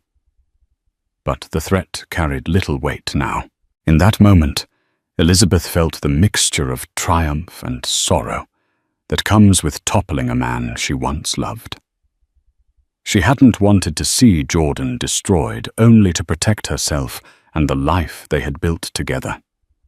But Jordan's actions and Ava's ambition had forced her hand. Hartridge dismissed the board members, soon after instructing his legal team to cooperate fully with any investigations. He turned to Elizabeth with a sympathetic frown. "I'm sorry you had to endure this, Ms. Alberts. I assure you we'll handle it lawfully. Whatever personal or marital disputes remain, I hope you find closure." Elizabeth gave him a small nod. "Thank you. I appreciate your fairness." She gathered her documents and left the skyscraper, the bright Texas sun, striking her face as she stepped onto the street. The entire drama replayed in her mind. He let his mistress cut off my cards, but the CEO called security on him. She thought a bitter yet satisfying sense of irony spreading in her chest. She wasn't naive enough to think it was over. Legal battles would continue, depositions would be taken, and the divorce was far from final. But in this pivotal moment, she had taken back her power, standing against the storm that Jordan and Ava had unleashed. And for the first time in months, Elizabeth felt a glimmer of hope that she might in the end be free from their tyranny. In the weeks that followed, word spread like wildfire. News outlets picked up on rumors of insider trading linked to a high-profile tech investor, hinting that a major name was under investigation. It didn't take long for the rumor mill to connect the dots to Jordan Alberts and his mysterious attorney-turned-partner, Ava Monroe. Elizabeth watched from the sidelines, inundated with calls and messages from acquaintances, reporters, and sometimes even old college classmates she hadn't spoken to in years. She ignored most of them, preferring to let the legal process unfold without adding fuel to the media frenzy. Jordan, under immense legal and financial pressure, attempted to strike a deal if Elizabeth agreed to keep quiet and not testify against him or Ava. Regarding insider trading, he would give her a generous divorce settlement. The settlement included alimony, a hefty lump sum, and properties that would secure her financial future. However, Elizabeth refused any agreement, that required her to lie or withhold the truth if subpoenaed. Nonetheless, she allowed her lawyer Michelle to work out a fair settlement that didn't involve perjury. Eventually, Jordan capitulated, realizing he had to salvage what he could from the marriage and business meltdown. The final settlement granted Elizabeth a significant portion of the assets, the mansion by Lake Travis, ironically, and a sizable share of Jordan's original tech startup. Meanwhile, Ava disappeared from the public eye, her reputation in tatters. Rumors surfaced that she'd fled the country perhaps to avoid legal repercussions, while others suggested she was hiding out in some luxury villa, waiting for the storm to pass. Either way, her days of meddling in Jordan's finances seemed to be over. Elizabeth didn't celebrate Jordan's downfall. She quietly grieved the end of a marriage that had started in love and partnership, yet she also felt relief and a renewed sense of self. She returned to the Lake Travis mansion, deciding whether to keep it or sell. The sweeping views of the water brought back memories, some of which felt like knives to her heart, others that warmed her soul. She began a new chapter in her life, leveraging her PR skills to start a consultancy focused on helping women entrepreneurs navigate both business and personal challenges. She named it Phoenix Rose Consulting, symbolizing rebirth and resilience. To her surprise, she found more joy in championing other women than she ever did, standing behind Jordan at glitzy galas. She kept in touch with Patricia from Tesla, who occasionally updated her on the ongoing investigations. Whether Jordan faced criminal charges depended on further evidence. But at least for Elizabeth, the immediate threat to her assets and well-being had lifted. David Hartridge reached out, once inviting Elizabeth to a dinner with the board, presumably to mend fences. Elizabeth politely declined. She had no desire to relive the tension of board meetings or navigate corporate politics, where her personal life became public fodder. She was grateful for Hartridge's stance, but preferred to build her future away from the chaos. In moments of solitude, Elizabeth reflected on the entire ordeal. She'd once believed that love, loyalty, and shared ambition could conquer anything. Yet she also realized that unchecked power and ego could corrode even the strongest of bonds. Jordan's betrayal had been a painful lesson, but it set her free to discover her own strengths and a life not tethered to someone else's rising star. Yes, heartbreak lingered, and healing was an ongoing process. But Elizabeth found herself waking each day with a sense of purpose. She'd gather with female founders at local co-working spaces, host workshops on media relations, and offer moral support to those feeling overshadowed by bigger players. Each time she saw a spark of confidence ignite in another woman's eyes, she felt her own sense of wholeness return. In time, Elizabeth would finalize the divorce, sign the deeds, and officially start over. A sense of calm settled within her, like the slow, tranquil waves on Lake Travis at dawn. Her story, the humiliating card cancellations, the public meltdown, the mistress's meddling, would become a cautionary tale, one she shared sparingly, only when it might help others. Despite the scars, Elizabeth refused to let bitterness define her. She chose growth empathy, and a belief that with the right support, anyone can rise from the ashes more formidable than before. Just as Elizabeth thought she had reached stable ground, fate tossed her another curveball. A month after the settlement, Michelle called her urgently. "The feds want to depose you," she said. They uncovered new evidence Jordan may be involved in deeper crimes, bribery, money laundering. Ava might have orchestrated a network. Elizabeth's stomach dropped. Jordan never mentioned anything like that. They've found offshore transactions and documents with his signature, Michelle said grimly. 2 days later, Elizabeth sat in a stark federal office, flanked by Michelle and 2 serious agents. They questioned her about Jordan's finances, Ava's role, the card cancellations, and philanthropic events that may have masked backdoor deals. Elizabeth stuck to the facts. She neither speculated nor dramatized. One agent, impressed, said, "You've been very helpful, Ms. Alberts. This case is significant." She left emotionally drained but relieved. She hadn't been dragged down with Jordan, but the storm wasn't over. Whispers followed. Jordan was hiding at a secluded ranch, dodging the press. Ava had vanished. More subpoenas were issued. An indictment loomed. Elizabeth stayed focused on her consultancy, channeling stress into helping other women navigate business pitfalls. Her story, once painful, became a symbol of warning and strength.